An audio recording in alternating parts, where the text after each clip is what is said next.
রাসূলুল্লাহ সাল্লাল্লাহু আলাইহি সাল্লামের জন্মদিন পালনের বিধান কি? 12 রবিউল আউয়ালে করণীয় এবং বর্জনীয় সম্পর্কে জানতে চাই।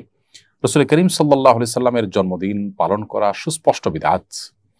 কারণ নবী করিম সাল্লাল্লাহু আলাইহি ওয়াসাল্লাম তিনি কখনো তার প্রতি বছরে জন্মের যে তারিখটা ছিল সে তারিখটাকে কোনোভাবে উদযাপন করেননি, করতে বলেননি। কোনো সাহাবায়ে কেরাম, খোলাফায়ে রাশিদিন কারো থেকে বিষয়ে কোনো জাল হাদিসও পাওয়া যায় না। অতএব এরকম একটা বিষয়ে একজন মুসলমান যদি নিজের করণীয় মনে করে এরকম বিষয়কে, তাহলে সেক্ষেত্রে সেটি বিদআত হবে, পরিষ্কার বিদআত হবে, তাতে কোনো সন্দেহ নেই। 12 রবিউল আউয়াল উপলক্ষে বিশেষ কোনো করণীয় নেই, তবে বর্জনীয় আছে। সেটি হলো 12 রবিউল আউয়াল কেন্দ্রিক যে সমস্ত বিদআত হয়ে থাকে, জশ্নে জুলুস, ঈদে মিলাদুন নবী বা অন্যান্য যে সমস্ত আনুষ্ঠানিকতা হয়ে থাকে, নবী জন্মের আনন্দের নামে যে আনুষ্ঠানিকতা হয়ে থাকে, সেটি নবী সাল্লাল্লাহু আলাইহি ওয়াসাল্লামের আদর্শের পরিপন্থী। নবী করিম সাল্লাল্লাহু আলাইহি ওয়াসাল্লাম আমাদেরকে বলেছেন যে খালিফুল ইয়াহুদা ওয়ান নাসারা, ইহুদি খ্রিস্টানরা যা করে তোমরা তাদের সাথে সবসময় ভিন্নতর কিছু করবে, অর্থাৎ ধর্মীয় বিষয় বিশেষ করে তারা যদি কোনো আদর্শ কৃষ্টি কালচারকে ডেভেলপ করে তোমরা সেই পথে হাঁটবে না।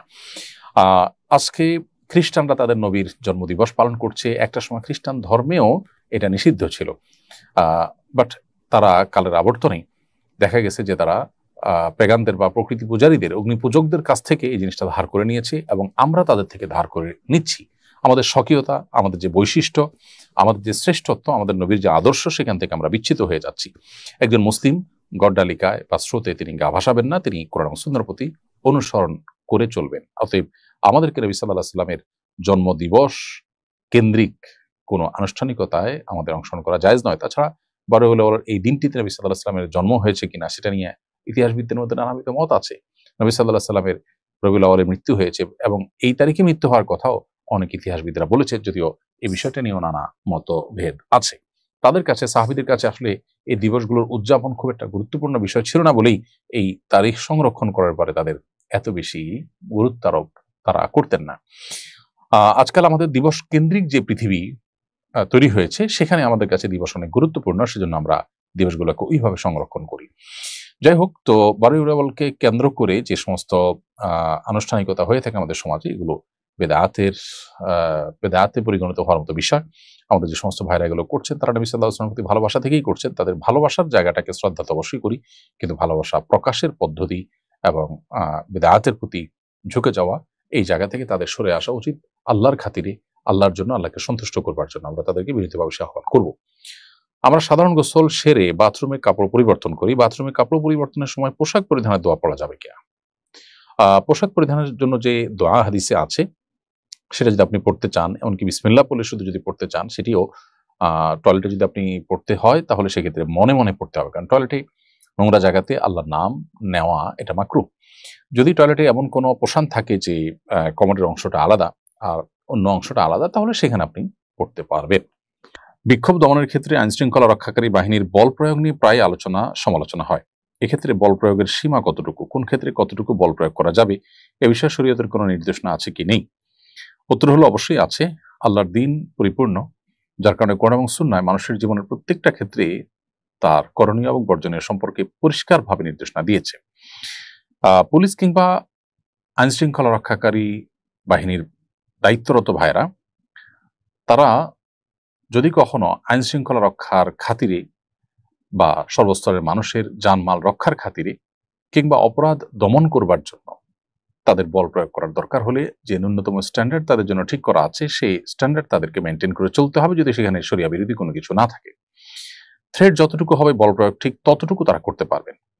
কেউ যদি থ্রেট না হয় অথবা থ্রেট যদি নিউট্রালাইজ হয়ে যায়, তারপরও যদি তার বল প্রয়োগ করেন, সেটা বেশিরভাগ ক্ষেত্রে তাদের জেদের বশবর্তী হয়ে কিংবা তাদের ক্ষোভ চরিতার্থ করবার জন্যই হয়ে থাকে। আর এই জায়গাটাতে তাদের আল্লাহর কাছে জবাবদিহিতার একটা জায়গা তৈরি হয়ে যায়। কারণ আপনি আইনশৃঙ্খলা রক্ষার দায়িত্বে নিয়োজিত আছেন, এর মানে এই নয় যে আপনি যা খুশি তা করতে পারবেন এবং যে কারোর উপরে যে কোনো ধরনের বল প্রয়োগ করতে পারবেন।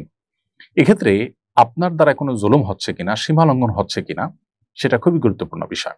বিশেষ করে যখন আইনের পোশাক আপনি পরছেন, যখন আপনার হাতে অস্ত্র থাকছে কিংবা লাঠি থাকছে, তখন আপনি নিজেকে অনেক বেশি বেপরোয়া করে তুলছেন কিনা বা আপনার ভেতর থেকে চড়াও হওয়ার মানসিকতা তৈরি হচ্ছে কিনা। অপ্রয়োজনে বিশেষ করে মানুষের উপর চড়াও হওয়ার মানসিকতা যদি তৈরি হয়, তাহলে সেক্ষেত্রে আপনার এই মানসিকতার কারণে যে সমস্ত অন্যায় আপনার দ্বারা হবে, সেগুলো কিন্তু কিয়ামতের ময়দানে আল্লাহর কাছে জালেমের কাতারে আপনাকে দাঁড় করাতে পারে।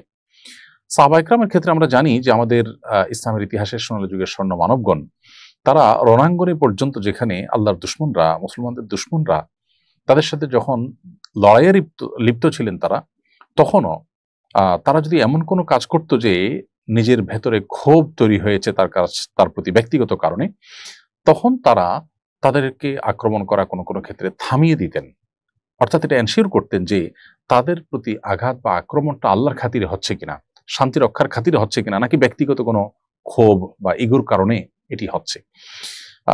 একজন মুসলিম হিসাবে এই বিষয়টিকে আমাদের মাথায় রেখে চলা খুবই গুরুত্বপূর্ণ। আমি আইন শৃঙ্খলা রক্ষার দায়িত্বে নিয়োজিত পুলিশ সদস্য এবং অন্যান্য বাহিনীর সদস্য ভাই বোনদেরকে বিনীতভাবে আহ্বান করতে চাই যে কোথাও যদি বল প্রয়োগের দরকার হয়, সেক্ষেত্রে শরিয়ার ভায়োলেশন যেন না হয় এবং প্রচলিত যে আপনার নীতিমালা আছে সেগুলো যেন মেনটেন হয়, সেটি আমাদের লক্ষ্য করা যেমন দরকার। ঠিক তেমনি ভাবে আমার ব্যক্তিগত কোনো ক্ষোভ তৈরি হচ্ছে কিনা লোকটির উপর, যাকে আমি আসলে আইনের আওতায় আনতে চাই, বিচারের আওতায় আনতে চাই, এবং সেই ক্ষোভ থেকে আমি কোনো আচরণ তার প্রতি করছি কিনা, সে বিষয়টি আমাদের এনশিওর করা দরকার। ধরুন আপনি কাউকে ধাওয়া করছেন, তিনি কোনো অপরাধ করেছেন, কিংবা তাকে ধরাটা মানুষের জানমাল রক্ষা করবার জন্য গুরুত্বপূর্ণ, তাহলে আপনি তাকে ধাওয়া করার পর যদি তিনি পড়ে যান এবং আপনার নাগালের আওতায় চলে আসেন, আপনি তাকে ধরে ফেলতে পারেন, এরপরও যদি আপনার হাতে থাকা লাঠি দিয়ে তাকে অনবরত পেটাতে থাকেন, আপনার পায়ের বুট দিয়ে তাকে পাড়াতে থাকেন, লাথি দিতে থাকেন, কিল ঘুষি দিতে থাকেন, তাকে রক্তাক্ত করতে থাকেন, তাহলে আপনার এই আচরণটা কিন্তু অপ্রয়োজনীয় এবং এটা কিন্তু আপনার তার প্রতি যে ক্ষোভ তৈরি হয়েছে, আপনি যে কষ্ট করেছেন সেটির প্রকাশ, এবং এর ফলে কিন্তু আপনি তার প্রতি জুলুম করছেন, এমনটি হতে পারে। এজন্য এ সমস্ত ক্ষেত্রে যথেষ্ট দায়িত্বশীলতা এবং সংযমের পরিচয় আমাদেরকে দিতে হবে। লোকটাকে ধরার পর যেহেতু আপনি তাকে বিচারের মুখোমুখি করবেন, যথাযথ নিয়মে তার বিচার হবে, তাহলে অতিরিক্ত যে মারপিট করলেন তাকে আপনি, বা অতিরিক্ত যে তার প্রতি আপনার ক্ষোভ চরিতার্থ করলেন, সেটি কি কারণে, বা সেটি যদি তার বিচার হয়ে থাকে তাহলে আবার তাকে বিচার মুখোমুখি কেন করবেন? তো এই বিষয়গুলো আমাদের সবসময় মাথায় রাখতে হবে। আমরা অনেকে আছি আল্লাহকে ভয় করি, আমাদের পুলিশ সদস্য ভাইদের মধ্যে, পুলিশ অফিসারদের মধ্যে অনেকে আছেন যারা আল্লাহকে ভয় করেন। এই বিষয়গুলোকে তারা হয়তো সেভাবে দেখেন না যে আল্লাহর কাছে এখানে দায়ের বিষয়টা অনেক বড়। থানায় যারা ডিউটি করেন বা অন্যান্য সেক্টরে যারা ডিউটি করেন, তাদের দেখা যায় যে অনেক ক্ষেত্রে রাজনৈতিক কারণে বা অন্য অনেক কারণে তারা মানুষকে হয়রানি করেন বা করতে হয়। মানুষ জাহান্নামে যেতে হলে আর বেশি কিছু দরকার হবে না। এই বিষয়গুলো কিন্তু যথেষ্ট হয়ে যাবে। জুলুম কিন্তু আল্লাহর কাছে খুব ভয়াবহ অপরাধ। অনেক পুলিশ সদস্য ভাইরা আছেন নামাজ কালাম পড়েন, কিন্তু তিনি জুলুমের সহযোগিতা করছেন বা জালিমের সহযোগী হচ্ছেন, কিংবা কোনো মাজলুমের আর্তনাদ বা তার চোখের পানি ঝরার কারণ হচ্ছেন। তো এই বিষয়গুলো কিন্তু গুরুত্বপূর্ণ, এবং কোনো অবস্থাতেই আপনি অন্যায় করতে পারেন না, কারোর প্রতি জুলুম করতে পারেন না, সেটা আপনার চাকরি রক্ষার খাতিরেও না। আপনি যদি জুলুম করতে অস্বীকৃতি জানানোর ফলে আপনার যদি অন্য কোথাও পোস্টিং হয়, আপনার যদি ডিমোশন হয়, আপনার যদি চাকরি চলে যায়, তো ইমানদার হিসাবে সে আদর্শিক জায়গাটাকে ধরে রাখাটা হলো গুরুত্বপূর্ণ। আল্লাহ রাব্বুল আলামিন আমাদেরকে তৌফিক দান করুন। আমার বাচ্চাদেরকে দিনের উপর গড়ে তুলতে এবং তাদেরকে সংশোধন করতে অনেক সময় অনেক বেগ পেতে হচ্ছে।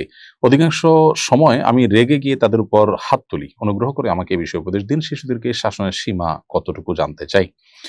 সন্তানদের সাধারণত বাবা মা যদি উত্তম উদাহরণ তাদের সামনে রাখতে পারেন, সেটা তাদের বাসা বাড়িতে, বাবা মা নিজের কাজে কর্মে এবং প্রতিবেশী এবং অন্যান্য যে সার্কেল আছে তাদের সেই সার্কেলের মাধ্যমে এবং শিক্ষা প্রতিষ্ঠানের মাধ্যমে, তাহলে সেটা হয় সন্তানকে মানুষ করবার সবচাইতে কার্যকর উপায়। সন্তান মানুষ করার এই কার্যকর উপায়ের পাশাপাশি কখনো কখনো সন্তানকে শাসন করবারও প্রয়োজন হতে পারে। বাবা মা হিসেবে সন্তানকে শাসন করবার সুযোগ বা অধিকার ইসলামী শরীয়তে আছে। পশ্চিমা পৃথিবী যেভাবে সন্তানদের শাসন করবার পক্ষপাতী নয়, ইসলাম কিন্তু সেরকম না। ইসলাম শাসন করবার প্রয়োজন হলে শাসন করবার অধিকার বাবা মাকে দিয়েছে, কিন্তু এর মানে এই না যে তাদের প্রতি জুলুম বা টর্চার করা যাবে শাসনের নামে। শাসন হতে হবে প্রথমত সন্তানের কল্যাণার্থে, সেটা নিজের কোনো জেদ বা ক্ষোভ চরিতার্থ করবার জন্য হতে পারবে না। যদি সেটি হয় তাহলে সেটি জুলুমে পরিণত হতে পারে। বাবা মা হয়েছেন বলে আপনি সন্তানের প্রতি যা খুশি তা করবেন, সেটার কিন্তু সুযোগ নেই। আপনারও জবাবদিহিতা আছে। প্রত্যেকটা মানুষের প্রতি আপনার দায়িত্ব রয়েছে, আপনার অধিকার যেমন রয়েছে, আপনার কর্তব্য রয়েছে। সো সন্তানের প্রতি কর্তব্য হলো তার প্রতি আপনি জুলুম না করা, তার প্রতি কোনো অবিচার না করা। কখনো সন্তান কোনো অন্যায় কাজ করলে আপনার জেদ বা ক্ষোভ অনেক বেশি হয়, তখন প্রয়োজনের চাইতে অতিরিক্ত তাকে আপনি শাসন করলেন কিংবা প্রহার করলেন, সেটির কারণে আপনি জালেমের কাতারে পড়তে পারেন। অনেক সময় দেখা যায় এই জাতীয় শাসনের পর বাবা মা নিজেই মানসিকভাবে অপরাধ বোধের মধ্যে থাকেন যে আমি আসলে অন্যায় করে ফেলেছি। তো এই জায়গাগুলোতে আমাদের দায়িত্বশীলতার পরিচয় দিতে হবে। সন্তানকে আপনি ধমক দিতে পারেন। যদি তাকে আঘাত করার প্রয়োজন হয় তাহলে শুধুই ভয় দেখার জন্য তাকে হাত দিয়ে মৃদু আঘাত করতে পারেন, যেটা জাস্ট ভয় দেখানোর জন্য হচ্ছে। লাঠির ব্যবহার যথাসম্ভব এটা থেকে বিরত থাকা উচিত। ভয় দেখানোর জন্য লাঠি থাকতে পারে, কিন্তু আপনি লাঠি দিয়ে তাকে আঘাত করতে থাকবেন, অপরাধীকে শাস্তি যে দেওয়ার জন্য যেরকম আঘাত করা সেরকম করে, সেটি জায়েজ নয়। সেক্ষেত্রে আরেকটা গুরুত্বপূর্ণ বিষয় হলো যে শাসন করবার জন্য যদি আপনি হাত দিয়েও তাকে মৃদু শাসন করতে চান, সেক্ষেত্রে গাল, মাথা এগুলোতে কোনোভাবেই টাচ করা বা আঘাত করার অনুমতি কিন্তু ইসলাম দেয় না। অতএব আজকাল যে দেখা যায় যে মারতে মারতে গায়ে দাগ ফেলে দেওয়া হচ্ছে, ব্যথা সৃষ্টি করে দেওয়া হচ্ছে, এটা সুন্নাহর পরিপন্থী। নবী সাল্লাল্লাহু আলাইহি ওয়াসাল্লাম বা সাহাবায়ে কেরাম এরকম সন্তানদের শাসন করার ক্ষেত্রে কোনো প্রক্রিয়া অবলম্বন করতেন না। আমরা আজকাল সন্তানদেরকে নানাভাবে তাদেরকে এমন সব পরিবেশের মধ্যে বড় করছি যে পরিবেশ থেকে তারা আসলে খারাপের দিকে যেতে বাধ্য হচ্ছে বা খারাপের দিকে তারা স্বয়ংক্রিয়ভাবে চলে যাচ্ছে। এরপর আমরা নিজেরা তাদের হয়তো অন্যায় আচরণ বা তাদের দুষ্টুমি এগুলো সহ্য করতে না পেরে আমরা তাদের উপরে চড়াও হই। মূলত দোষটা যে ঘুরে ফিরে আমাদেরই, আমরা তাদেরকে ভালো পরিবেশ দিতে পারি নাই, উদাহরণ সৃষ্টি করতে পারি নাই, সেরকম পরিবেশ নিশ্চিত করতে পারি নাই, সেই সীমাবদ্ধতা আমাদের বা আমাদের সে ত্রুটি কথা আমরা ভাবি না। অতএব সন্তানদেরকে শাসন করতে হবে, শাসন করবার সুযোগ এবং অধিকার রাইট যেমন আছে, আবার জুলুম করা যাবে না সেটি আমাদেরকে মাথায় রাখতে হবে। আমার কিছু সুন্নি আত্মীয় রসুল করিম সাল্লাল্লাহু আলাইহি ওয়াসাল্লামের জন্মদিন পালনের পক্ষে যুক্তি দেন যে খ্রিস্টানরা ঈসা আলাইহিস সালামের জন্মদিন পালন করতে পারলে আমরা কেন আমাদের নবীজির জন্মদিন পালন করতে পারবো না? ঈসা আলাইহিস সালামের প্রতি খ্রিস্টানদের ভালোবাসার চেয়ে নবীজির প্রতি আমাদের ভালোবাসা তো কম নয়। তাদের এই যুক্তি কিভাবে খণ্ডন করতে পারি? দেখুন, নবী করিম সাল্লাল্লাহু আলাইহি ওয়াসাল্লামকে আমাদের ভালোবাসতে হবে, সেটা নিয়ে তো কোনো ডিবেট নেই। এবং ঈসা আলাইহিস সালামকে খ্রিস্টানরা যতটুকু ভালোবাসে, গোটা পৃথিবীতে মুসলমানরা মুহাম্মদ সাল্লাল্লাহু আলাইহি ওয়াসাল্লামকে তার চেয়ে অনেক বেশি ভালোবাসেন, সেটি কিন্তু বলার অপেক্ষা রাখে না। কিন্তু ভালোবাসা প্রকাশের ধরন কি হবে? খ্রিস্টানরা ঈসা আলাইহিস সালামের প্রতি ভালোবাসা প্রকাশের যে ধরন বা ক্রাইটেরিয়া তারা ঠিক করেছে, ঠিক সেটাকে অনুসরণ করে আমাদেরকে যদি ভালোবাসতে হয় তাহলে সেটা তো খ্রিস্টানদের অনুসরণই হলো। আমার ভালোবাসা প্রকাশের ধাঁচ, ধরন কি হবে, পদ্ধতি কি হবে, প্রকাশ কিভাবে হবে, সেটা নবী সাল্লাল্লাহু আলাইহি ওয়াসাল্লাম শিখিয়ে গেছেন। সাহাবায়ে কেরাম শিখিয়েছেন, যারা রাসূল সাল্লাল্লাহু আলাইহি ওয়াসাল্লামকে সবচেয়ে বেশি ভালোবাসা দিয়েছেন। অতএব নবী সাল্লাল্লাহু আলাইহি ওয়াসাল্লামের ভালোবাসার টানেই আমরা খ্রিস্টানদের অনুকরণ করা থেকে বিরত থাকতে হবে। যেমন আবু হুরায়রা রাদিয়াল্লাহু তাআলা বর্ণিত হাদিস, যেটি বুখারীতে এসেছে, নবী সাল্লাল্লাহু আলাইহি ওয়াসাল্লাম পরিষ্কারভাবে বলেছেন, ইন্নাল ইয়াহুদা ওয়ান নাসারা লা ইয়াসবিকুন ফাখালিফুহুম। অন্য হাদিসে আসছে, তিনি বলেছেন খালিফুল ইয়াহুদা ওয়ান নাসারা। অর্থাৎ নবী সাল্লাল্লাহু আলাইহি ওয়াসাল্লাম ইহুদি খ্রিস্টানদের সাথে আমাদের যেন কর্ম, আদর্শ এবং কৃষ্টি কালচারের যেন মিল না হয়, আমরা যেন আমাদের স্বাতন্ত্র্য বজায় রাখি এবং তাদের বিরুদ্ধাচরণ করি আমাদের এই সংস্কৃতি এবং আচার আচরণের ক্ষেত্রে, ধর্মীয় বিষয়ের ক্ষেত্রে, সেই বিষয়টা নবী সাল্লাল্লাহু আলাইহি ওয়াসাল্লাম নির্দেশ করেছেন। অতএব তারা যা করছে এই হাদিসের আলোকে বরং তার বিপরীতটা আপনার করা দরকার। তারা নবীর প্রতি ভালোবাসা প্রকাশের জন্য জন্মদিবস উদযাপন করছেন, আপনি সেটা করবেন না। হ্যাঁ, তারা যদি এমন কিছু করে যেটা আপনার হাদিসেও আপনাকে করতে বলেছে, তাহলে তারা কি করছে সেটা গুরুত্বপূর্ণ নয়, হাদিসের কারণে আপনি সেটা করবেন এবং তাদের সাথে মিলে গেলেও সেটা দোষণীয় নয়।